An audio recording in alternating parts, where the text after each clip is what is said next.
Hello, and a very warm welcome back to the Gimme UK Wrestling podcast. My name is Ant, and this is Ollie. And today we are counting down our favourite wrestlers from NXT UK so far. Yes. So we've taken a couple of different categories into this. We've taken impact within the company so far, in-ring talent, promo ability, and feuds within NXT UK so far. This isn't just a list of the best wrestler. Nope. Because many of them are very talented. Just these guys have had great stories and we've enjoyed watching them. Yeah. So we thought we'd give you a list form of that. Starting at number 10. 10. Drake.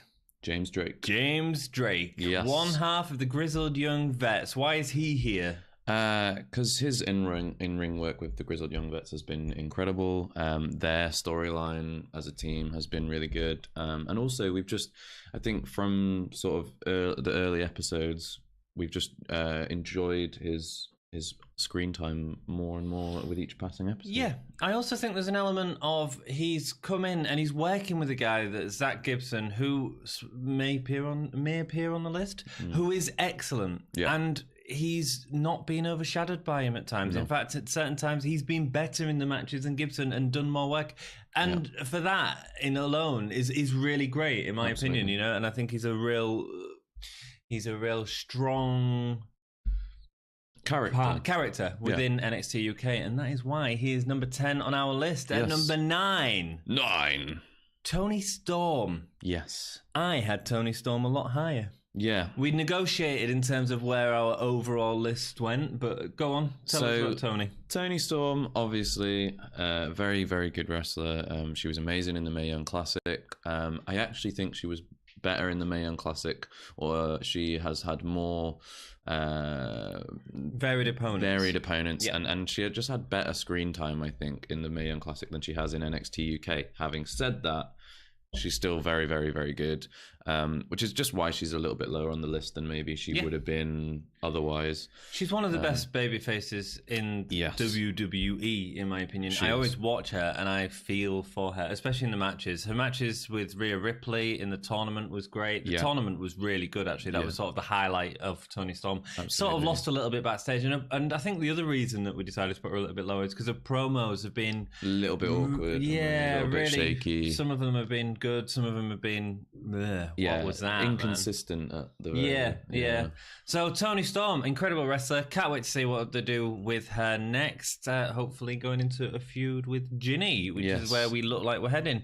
Currently we're on episode 34 of the NXT UK. We do a series on it where we review the full thing. So if you want to see us talk about the entirety of the episode in a lot more detail, then check out our playlist, subscribe to us, and you can see that. We've done all 34 episodes so far. 34 episodes so far. So check them out if you are interested. And cool. Let's go on to number 8.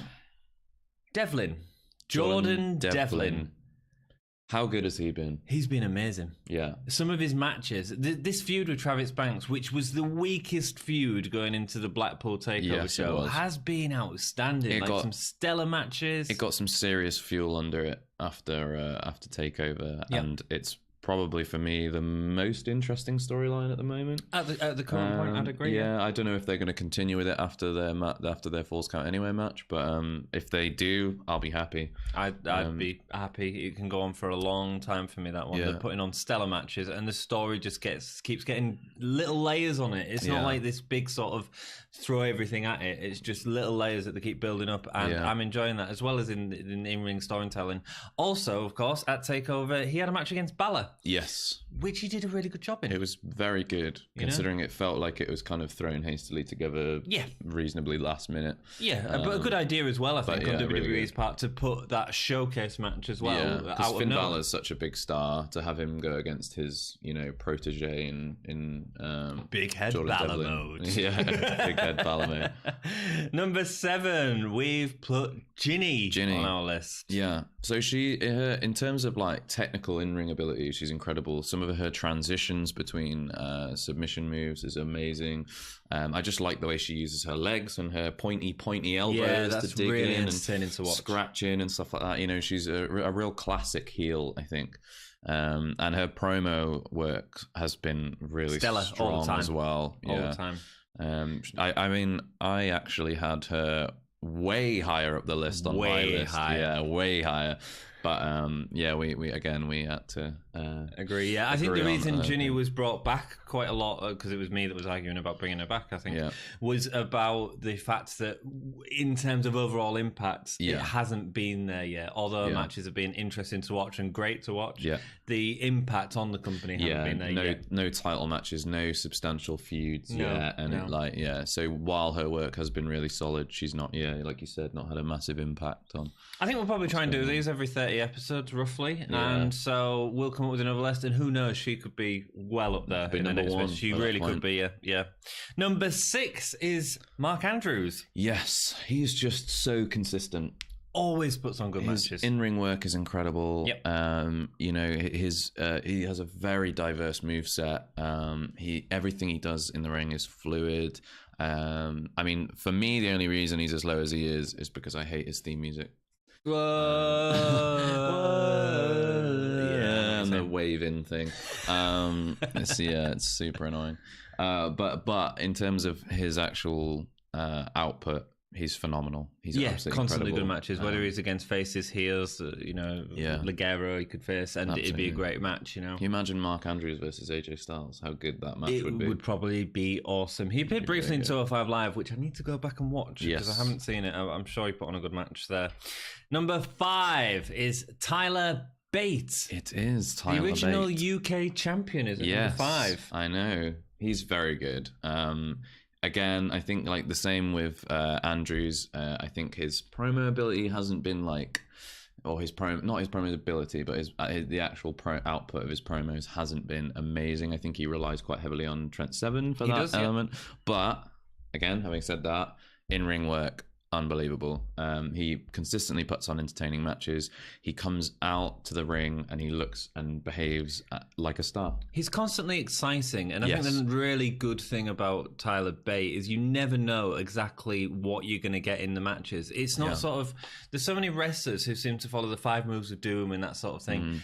Bate has all that, but we don't know exactly what he's going to do with it or how he's going to do it. And are we going to get an aeroplane thing? I'll surprise you. I'm really sort of building on his wrestling constantly, showing us new stuff and developing it, which is really interesting. It's a great time to watch Tyler Bate. Obviously, one half of Mustache Mountain, great feud going into the takeover with the Grizzled Young Vets. Really enjoyed all of that. And just recently in Phoenix, when they were doing the crossover thing between NXT and NXT UK, they had that match, Tyler Bate versus Jack Gallagher, and they did almost the whole thing was just really technical mat wrestling, which you just don't see very often. And it was really unexpected, I mean, it wasn't an exciting match like we normally expect from Tyler Bate, but it was an interesting and entertaining in a different sort of way match that I enjoyed, Had a much kind of steadier pace, and it was technical. Very technical, and just and it's really, I think, interesting to watch something that technical and that well put together, It was just great. Doesn't happen every episode. Does not. Number 4, Trent Seven. I wanted to put him at 7 because it just made sense. Yes, but and I would agree with that. However, he has just been too good. He has been too good to go anywhere lower than 4. We'll put him 7 above Bate, man. I know, and I genuinely like his in-ring work has. I don't think he's as technical as Bate is. Nope. But what he does is he tells a really good story in the ring, and he's very good babyface for making you feel sorry for him and making, do you know what I mean? You want him to succeed.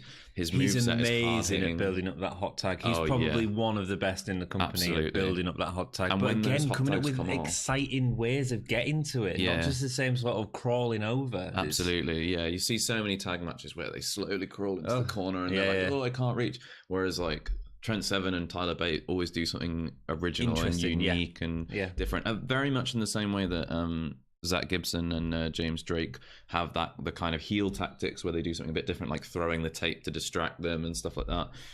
Tyler Bate and Trent Seven have a very similar, unique way of doing tag team wrestling, but on the kind of face side of it rather than the heel side of it. So it's very great. Good. Cool.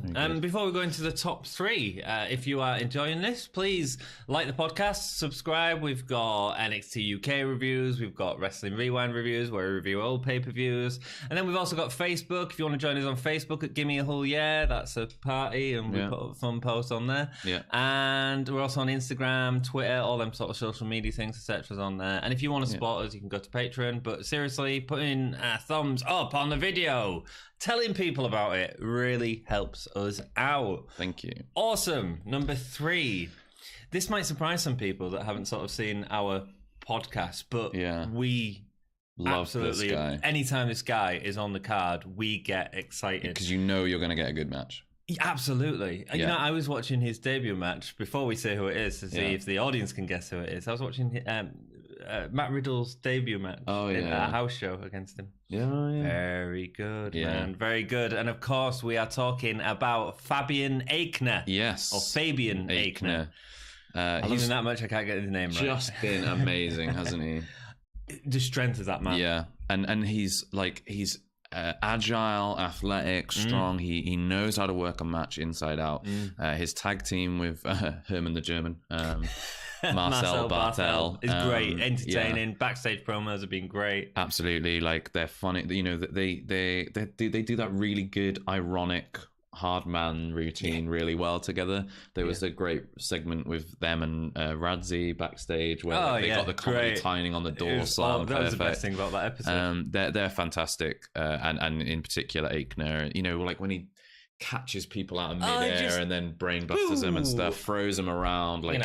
You know, he can do everything in the ring, and he's entertaining, and he's a good heel as well. Like, great. really There's two guys that just enjoy watching wrestling. It's not something that we're seeing enough of in the rest of WWE's product. Yeah. Wow. He's awesome. Been amazing. It'd be great to hear your opinions on it. Yeah, that would be good. If you write down in the comments, let us know what you think. Are we just fanboying over this dude? Well, it would be really cool if people posted their top 10s below as well. That'd be really that'd be awesome. We could let give them a read and have start off a little conversation about it. Man. But yeah, Aichner, number 3, been absolutely amazing. I want to see him get more storylines going forward. And European Union man would be awesome with Walter. That would be good. Marcel would be brilliant. At number 2, we have Pete Dunne. Yeah. Pete Dunne's not number 1. I know. What are you doing? Well, so what are we doing? Interestingly, we both agreed, I think, on our number 1, didn't we? Was that the one that we... No, I originally had Pete Dunne. Oh, did you? Yeah, so it was... I had Pete Dunne and the number 1 that you had. We reversed it for discussion. Through discussion. Yeah. And look, I mean, this is like... These are 2 of the top guys in the company. Full stop, you know, great. We've just fanboyed over Fabian Aichner. These guys are great. Pete Dunne putting on... stellar match after stellar match. Yeah. The thing that might have hurt him a little bit is that takeover match with with Joe, botches and the sort of coughing. It was strange when they kept getting up on the top turnbuckle and falling off over and over again. I was a bit confused by it. But I mean, like you said, he's just been fantastic. That he plays to his strengths, which is what I like. You know, the worst thing in the world is when you've got an amazingly talented wrestler who comes out on the mic and then starts waxing lyrical for 20 minutes, and you go like. This guy can't talk. Do you know what I mean? Where Pete Dunne, like he can talk, but he just keeps it brief. And they're choosing to not let him talk now. In a good way, actually. Where he just, instead of it rambling on, he's just going, "This is it." Yeah, done. I'm not scared of you. I'm going to beat you up. Yeah.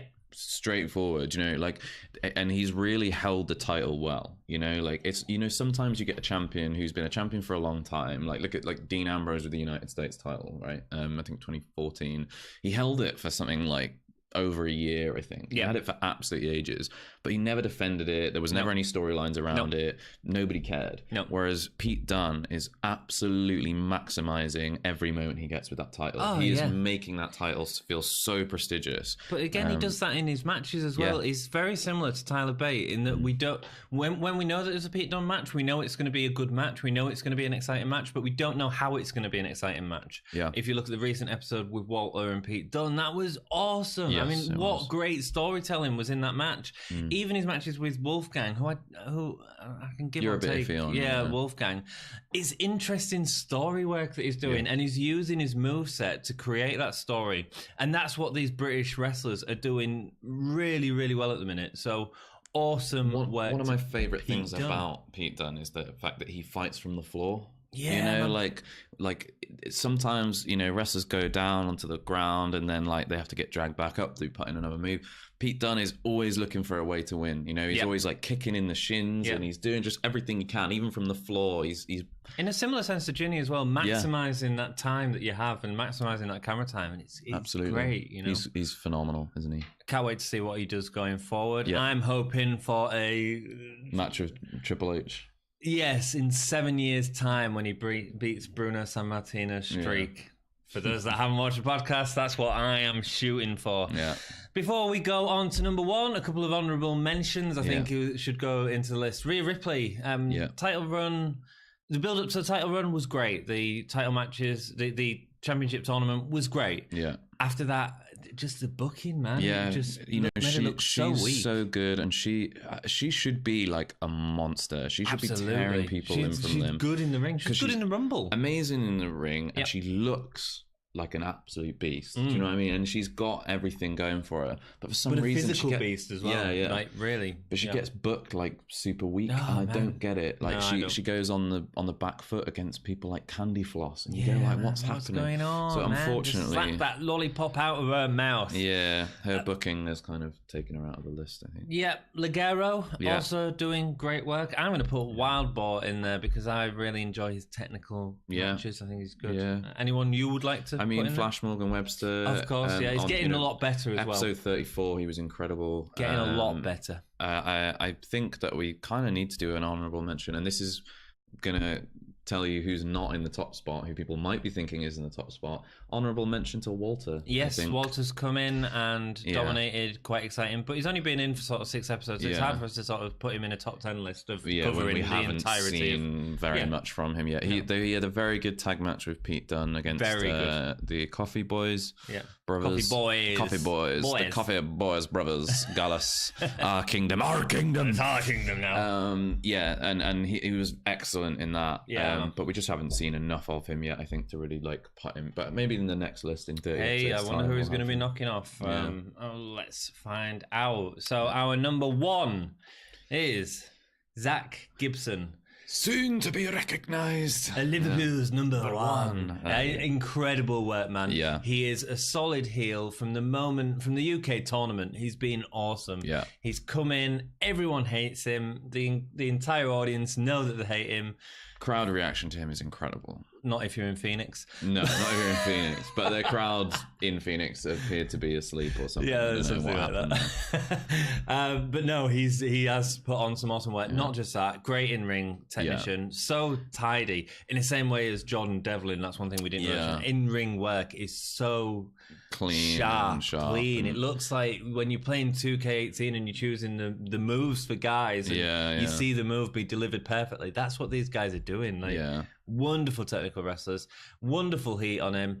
Can't wait to see where the tag team titles are going next. And just anytime he comes out, these promos are without doubt always outstanding. Yeah, absolutely. He's incredible on the mic. You know, shoes off if you hate Gibson is probably one of my favorite things. It's great. If you hate it's Gibson, great. Shoes off. Yeah, that's it. Like he's been phenomenal. I want to see. It's a testament to just how good him and James Drake have been as Grizzled Young Vets that I want to see them go against the Revival. Yeah, man. I want to see them go against the New Day. Yeah. I want to see them go against the Usos if they don't leave. Yeah. You know, like the Bar, that would be a really good match as well. It'd be great. You know, and like tag teams on NXT as well. You know, there's so many matches that I want to see out of those guys, and that's a testament to how entertaining their matches are and how the chemistry. Good they've been. Yeah, the chemistry together is incredible. They've really elevated. Like when the tag division started and they were introduced the belts around episode, I think it was like around episode 15 or something. The tag team wrestling in NXT UK just like shot straight through the suddenly roof. Suddenly it's not just random people put together to feed to Mustache Mountain. It was some awesome tag team wrestling, and it was just phenomenal. It was. Well, we've really been enjoying NXT UK so far, Yes. and so please, if you've enjoyed this, check out our other videos, and also let us know what other top 10s you want to see. It'd be great to hear what other top 10s you want to see on the channel. We'll quite happily try and see if we can do that. With yeah, them. We've got a few different ideas for some top 10s and a few little bit of other content as well, which we will release as and when. Absolutely. So let us know if you are enjoying it. Thank you so much for watching. Yeah. And keep it gay.